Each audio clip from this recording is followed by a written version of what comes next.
इधर योगी ने दिया 1000 बुलडोजर को तैयार रहने का आदेश। उधर मोदी के सामने मंदी ने टेके घुटने, योगी ने मौलानाओं को हिला दिया। योगी से पंगा लेना पड़ गया मौलानाओं को भारी। मजारों पर भी बुलडोजर वाला आदेश जारी। योगी बोलते रहे, मौलाना सुनते रहे। योगी का भौकाल देखकर दुनिया रह गई दंग। योगी के फरमान से ओवैसी भी सन्न। क्या 2024 से पहले सभी मदरसे टूट जाएंगे? इधर जैसे ही योगी आदित्यनाथ को ये पता चला कि कुछ लोग उनके ही राज्य में बैठकर देश को तोड़ने की साजिश रच रहे हैं, उन्होंने तुरंत बिना देरी किए 1000 बुलडोजर तैयार रखने का आदेश दे दिया। योगी के मुख्यमंत्री बनने के बाद ऐसा पहली बार था जब योगी ने इतना बड़ा आदेश दिया हो। योगी सरकार में अब तक माफिया और बदमाशों के घरों पर खूब बुलडोजर चला है, लेकिन इस बार ऐसा क्या हो गया कि योगी सरकार ने एक साथ 1000 बुलडोजर को तैयार रहने का आदेश दे दिया। हर कोई इसके बारे में जानना चाहता है। पूरी खबर की तह तक जाकर आपको सारी जानकारी देंगे, लेकिन पहले ये जान लीजिए कि योगी आदित्यनाथ को बुलडोजर तैयार रहने का आदेश क्यों देना पड़ गया। आप जानकर हैरान हो जाएंगे कि उत्तर प्रदेश में कई ऐसे मौलाना बैठे हुए हैं जो न सिर्फ उत्तर प्रदेश को खत्म करना चाहते हैं, बल्कि वो देश पर भी अपनी निगाह गड़ाए हुए हैं। उनका पूरा ध्यान भारत को हिंदू राष्ट्र न बनने देने पर है। इन मौलानाओं को हिंदू राष्ट्र से सबसे ज्यादा चिढ़ है, इसीलिए भारत को इस्लामिक देश बनाने की कोशिश में जुटे हुए थे। ये दावे हवा भाई नहीं है। इनकी सच्चाई जानेंगे तो आपके भी रोंगटे खड़े हो जाएंगे।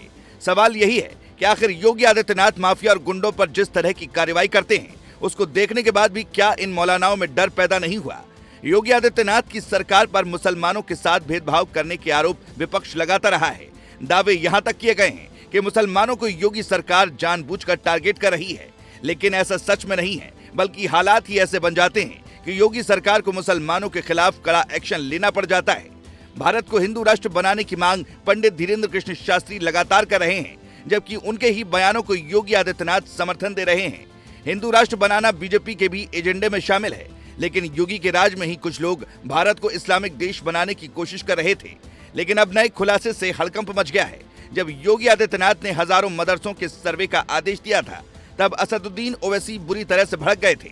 ओवैसी ने मदरसों को मुसलमानों का किला बता दिया था, लेकिन अब मदरसों की सर्वे रिपोर्ट योगी आदित्यनाथ के टेबल पर पहुंच गई है, जिसे देखने के बाद योगी भी हैरान रह गए।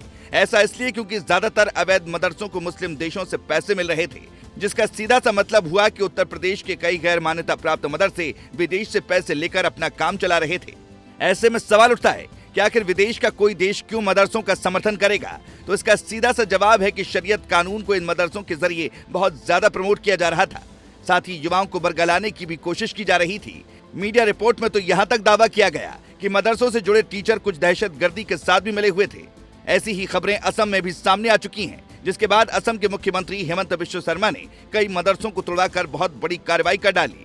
उसी कड़ी में अब योगी आदित्यनाथ सरकार भी मदरसों पर बुलडोजर चलाने की तैयारी में है।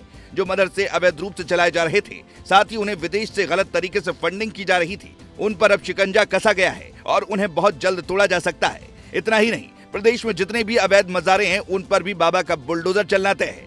इससे पहले उत्तराखंड में भी अवैध मजारों पर जमकर बुलडोजर वाली कार्रवाई हुई है। हालांकि अब देखने वाली बात होगी कि योगी आदित्यनाथ देश को तोड़ने की साजिश रचने वाले मदरसों के संचालकों पर क्या एक्शन लेंगे। वैसे आपका क्या मानना है? क्या इन पर देशद्रोह का कानून लगना चाहिए? कमेंट में अपनी राय जरूर बताएं। Bureau report.